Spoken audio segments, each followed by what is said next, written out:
Welcome back to part 2 of our Minecraft Dice series. Part 1, if you remember, we worked with Rivenator to see if we could use Minecraft dies to make real dies whenever relatively successfully. We had a couple of mishaps with a few different colors and a couple of weird outcomes. However, this time we're going to be trying to do more Minecraft inspired die.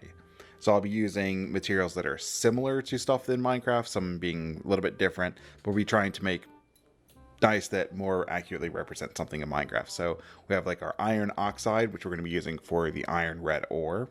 So I have a cast that I made that I'll be taking some shavings off of that is mixed with gray and red that'll give us a little iron ore look. I'll just be cutting off little bits of it and getting a pile that I can put into our dice mold.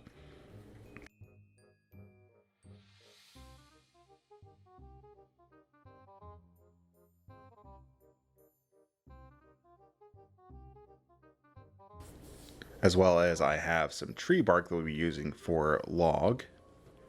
Some charcoal black that I used in our last episode that we can use again for charcoal. I also have some lapis rock. Last time we crushed it up. This time we're going to be just using the rock hull and mixing it in with the resin. That way it kind of pokes through a little bit, so we get some nice blue, looks like lapis ore.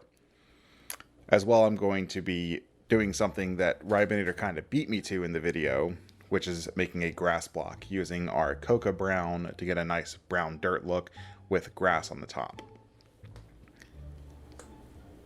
And as well, to make this video clickbaity enough, I'm going to be using real diamonds. Well, I'm going to be using real tool grade diamonds.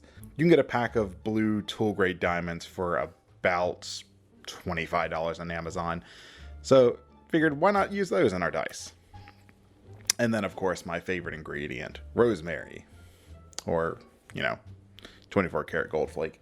Who's counting? So we're going to be doing what's called shell casting. And basically what that is, we're going to make an insert that we're going to put into the die later. So these inserts are not going to have numbers on them. They're going to be flat on all sides. So we've got our wood, our coal. I'm going to be mixing together some titanium dioxide and our charcoal to get that gray stone look. As well as we have our lapis ore, our gold ore, our iron ore, and our grass block, which I've went ahead and made the bottom half for. We have the grass resin I'll be pouring in as well, and then throwing that into the pressure pot.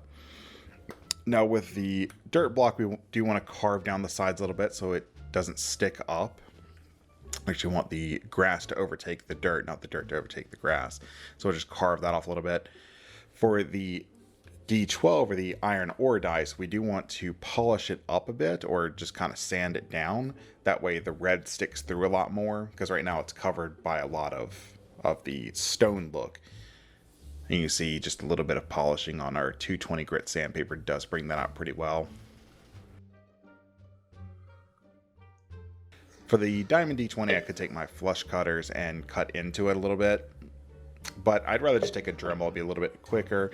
I have a little round head on my Dremel that I can just kind of carve into pretty easily.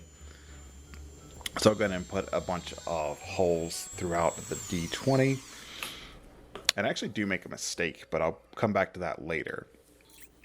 But basically we're going to take, once we have all of our holes put in, we're going to take our UV resin, our diamonds, and we're going to fill each of those holes with at least one diamond.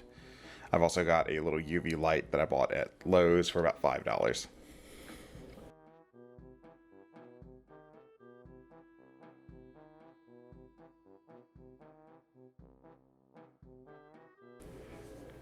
So go ahead and cure that. Let it sit under the light for about 10-20 seconds.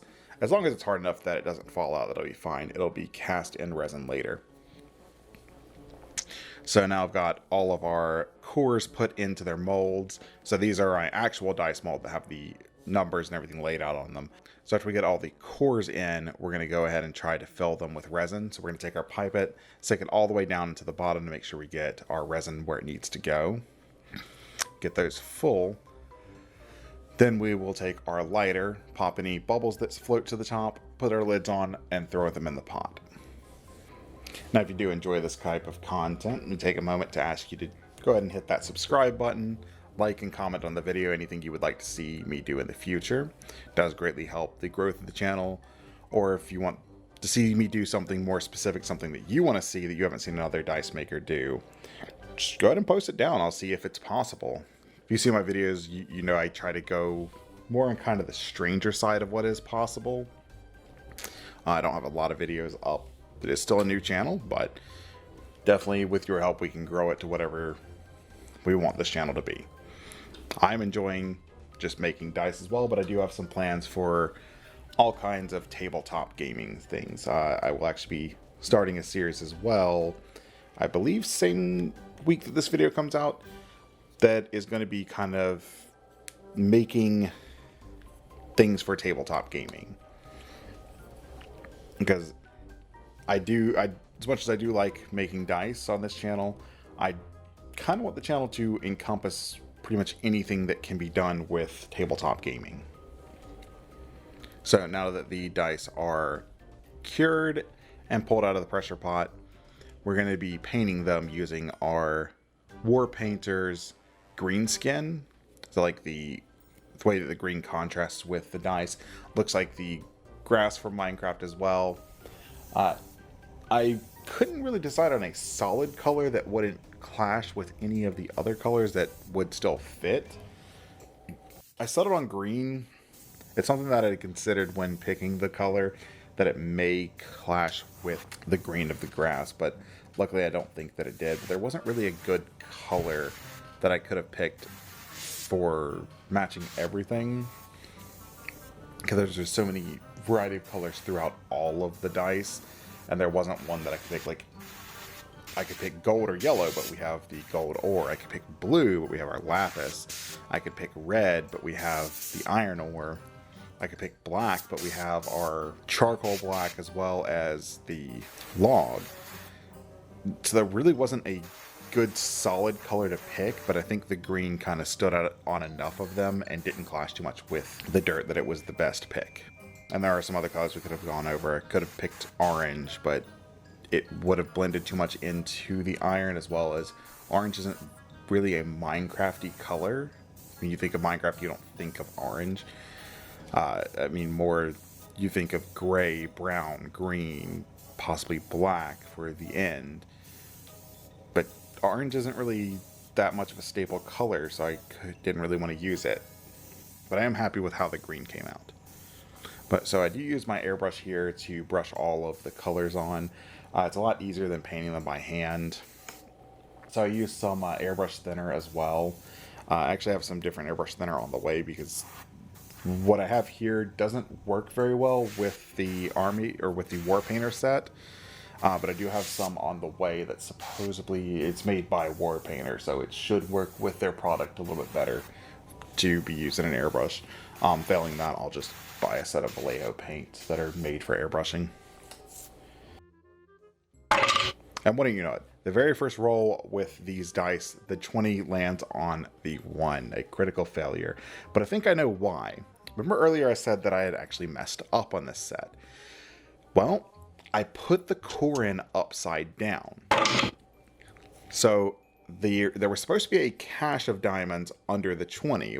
I had a little divot where the 20 where it's set and all the bubbles raised up for the core, because I don't use a lid on the cores. So there was a little divot there, so I filled it with diamonds. I meant to put that under the 20. Instead, I accidentally put it upside down, putting it under the 1. So I think the dice was trying to land on a 20, but it just got confused. But you see we have all of our other dice as well. Our gold, our lapis, all of our ores. The dirt block all came out looking beautifully. And you see that the green for the dirt, as I said, didn't seem to clash too much. But you see there, the cache is under the 1 instead of the 20. And this is why I always double check your work before proceeding with the next step. If I'd have caught that, I would have flipped it over. But either way, looks very nice. Other than that, though, this was a fun set to work on. And I have been Rink Designs, and I will see you guys next time.